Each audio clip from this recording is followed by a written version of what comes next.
Maging mapanuri po sa binibiling karne sa Dagupan City, mahigit 200 kilo ng botcha o double dead meat ang nakumpiska. Makibalita tayo kay Jet Arciliana ng GMA Dagupan.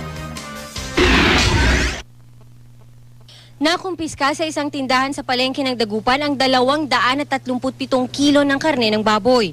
Mabaho at hindi na sariwang kulay ng mga karne nang mamataan ng inspection team ng Dagupan City Veterinary Office kahapon.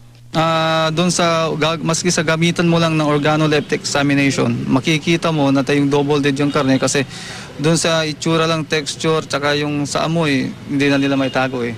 Mahigit 20,000 piso ang halaga ng nakumpiskang karne kung maibebenta sa presyong umiiral sa palengke. Itinanggi naman ng kapatid ng may-ari ng tindahan na sa kanila ang botcha. Dinatnan na lang daw nila ito sa tindahan.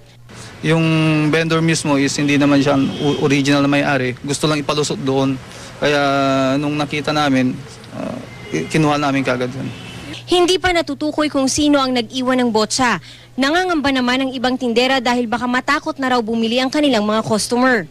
At pag kumalat, siyempre epektado kami dito na hindi kami natitinda ng good meal, good na baboy, hindi double dead. Siyempre double dead yun eh. Pag kumalat yun, siyempre masisira din kami. Palatandaan ng double dead na karne ang mabahong amoy at tila may pasa ang kulay ng balat at laman. Para makasigurong hindi botcha ang bibilhing karne, tiyaking may meat inspection certificate ang tindahan. Jet Arciliana, Nagbabalita, Pilipinas.